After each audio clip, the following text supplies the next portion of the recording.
Rows avenue కోర్టులో కవిత versus CBI case విచారణ జరగనుంది. న్యాయమూర్తి కావేరి బవేజా విచారణ జరపనున్నారు. తిహార్ జైల్లో సిబిఐ తనను ప్రశ్నించడాన్ని కోర్టులో సవాల్ చేస్తూ కవిత పిటిషన్ వేయడం జరిగింది. కోర్టు తన వాదన వినకుండానే సిబిఐకి అనుమతి ఇవ్వడాన్ని ప్రశ్నిస్తూ కవిత ఈ పిటిషన్ వేశారు. దీనిపై మధ్యాహ్నం 12 గంటలకు విచారణ జరగనుండడంతో ఉత్కంఠ నెలకొంది.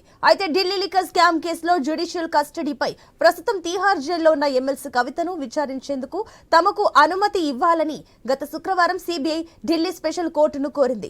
అందుకు స్పందించిన ఢిల్లీ స్పెషల్ కోర్టు తిహార్ జైలుకు వెళ్లి కవితను విచారించవచ్చని ఆదేశాలు జారీ చేసింది. విచారణ నిమిత్తం తిహార్ జైలుకు వెళ్లిన ఆమె సిబిఐ అధికారులకు సహకరించలేదు. ఆ మరునాడే అంటే శనివారం కేసులో మరో ఊహించని పరిణామం చోటు చేసుకుంది.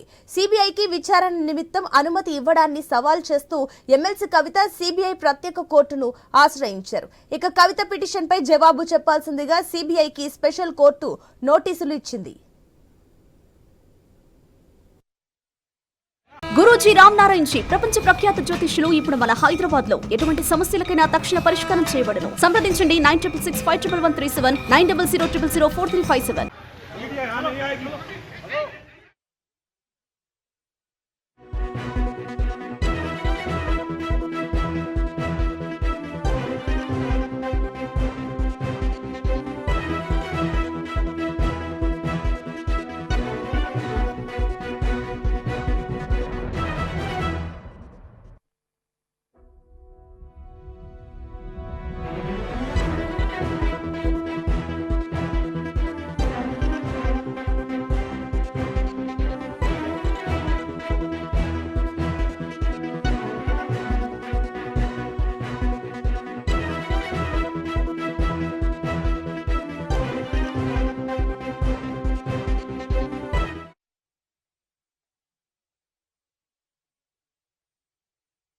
రౌస్ అవెన్యూ కోర్టులో కవిత వర్సెస్ సిబిఐ కేసు విచారణ జరగనుంది.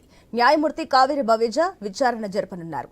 తిహార్ జైల్లో సిబిఐ తనను ప్రశ్నించడాన్ని కోర్టులో సవాల్ చేస్తూ కవిత పిటిషన్ వేయడం జరిగింది. కోర్టు తన వాదన వినకుండానే సిబిఐకి అనుమతి ఇవ్వడాన్ని ప్రశ్నిస్తూ కవిత ఈ పిటిషన్ వేశారు. దీనిపై మధ్యాహ్నం 12 గంటలకు విచారణ జరగనుండడంతో ఉత్కంఠ నెలకొంది. అయితే ఢిల్లీ లిక్కర్ స్కామ్ కేసులో జ్యుడిషియల్ కస్టడీపై ప్రస్తుతం తిహార్ జైల్లో ఉన్న ఎమ్మెల్సీ కవితను విచారించేందుకు తమకు అనుమతి ఇవ్వాలని గత శుక్రవారం సిబిఐ ఢిల్లీ స్పెషల్ కోర్టును కోరింది. అందుకు స్పందించిన ఢిల్లీ స్పెషల్ కోర్టు తిహార్ జైలుకు వెళ్లి కవితను విచారించవచ్చని ఆదేశాలు జారీ చేసింది. విచారణ నిమిత్తం తిహార్ జైలుకు వెళ్లిన ఆమె సిబిఐ అధికారులకు సహకరించలేదు. ఆ మరునాడే అంటే శనివారం కేసులో మరో ఊహించని పరిణామం చోటు చేసుకుంది. సిబిఐకి విచారణ నిమిత్తం అనుమతి ఇవ్వడాన్ని సవాలు చేస్తూ ఎమ్మెల్సీ కవిత సిబిఐ ప్రత్యేక కోర్టును ఆశ్రయించారు. ఇక కవిత పిటిషన్పై జవాబు చెప్పాల్సిందిగా సిబిఐకి స్పెషల్ కోర్టు నోటీసులు ఇచ్చింది.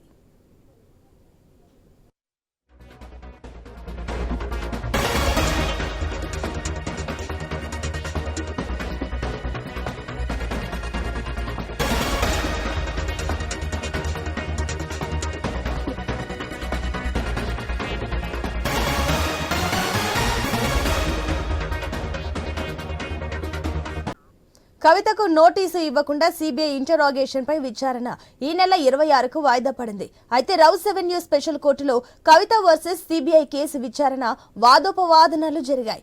ఇప్పటికే కవితను తిహార్ జైల్లో విచారణ జరిపామని సిబిఐ అధికారులు కోర్టుకు తెలిపారు. ఇక కవిత పిటిషన్ పై రిప్లై కాపీ ఇవ్వని సిబిఐ రిప్లై ఇవ్వాల్సిన అవసరం లేదని పేర్కొంది. కవిత తరపు వాదనలు వినిపించిన రాణా, మోహిత్ రావులు వాదించారు.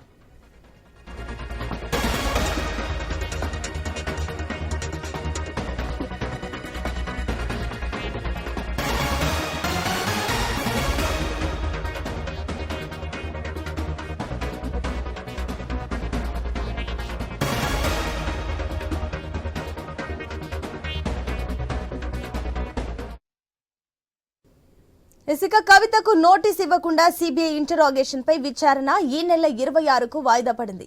అయితే రౌస్ అవెన్యూ స్పెషల్ కోర్టులో కవిత వర్సెస్ సిబిఐ కేసు విచారణ వాదోపవాదనలు జరిగాయి. ఇప్పటికే కవితను తిహార్ జైల్లో విచారణ జరిపామని సిబిఐ అధికారులు కోర్టుకు తెలిపారు.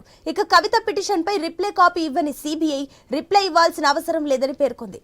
కవిత తరపున వాదనలు వినిపించిన రాణా, మోహిత్ రావులు వాదిస్తున్నారు. ఇక దీనికి సంబంధించి మరిన్ని డీటెయిల్స్ మా ఢిల్లీ కరెస్పాండెంట్ రామకృష్ణ అందిస్తారు. ఎస్ రామకృష్ణ.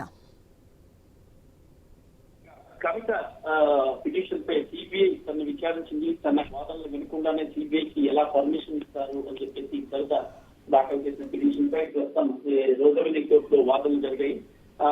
కవిత తరఫున మోహిత్ రావు అలాగే బ్రిటిష్ రాణా ఇద్దరు కూడా వాదనలు వినిపించారు. ఇక సిబిఐ తరఫున అలాగే ఈడీ తరఫున ఎస్పీ రాజు వాదనలు వినిపించారు. మరైతే ఇప్పటికే కవితను తిహార్ జైల్లో విచారణ జరిపామని చెప్పి సిబిఐ చెప్పింది.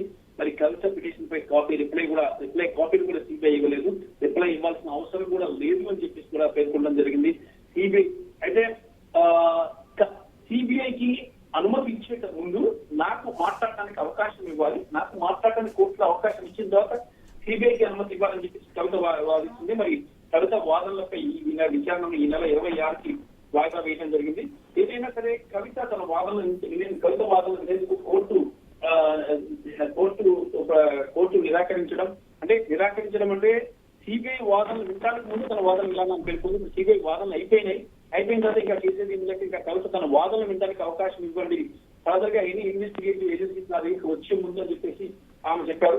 ఈ నేపథ్యంలోనే కవిత పిటిషన్ మీద ఈ నెల 26న రోజవెల్లి కోర్టు విచారణ చేపడుతుంది. ఇది కవిత తన అక్రమ అరెస్టు తనకు ఎలాంటి సంబంధం లేదు, ఎవరు నలుగురిచిన స్టేట్మెంట్స్ లేదంటే కొంతమందిని బెదిరించి బలవంతంగా వాళ్ళ చేత వాంగ్మూలం ఇప్పించి తనని అరెస్ట్ చేశారని చెప్పేసి కూడా కవిత చెప్తున్నారు.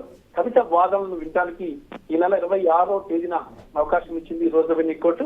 అలాగే బెయిల్ పిటిషన్ పై ఈ నెల 16న ఉదయ రోజవెల్లి కోర్టులో విచారణ కూడా ఉంది. Right Ramakrishna, thank you.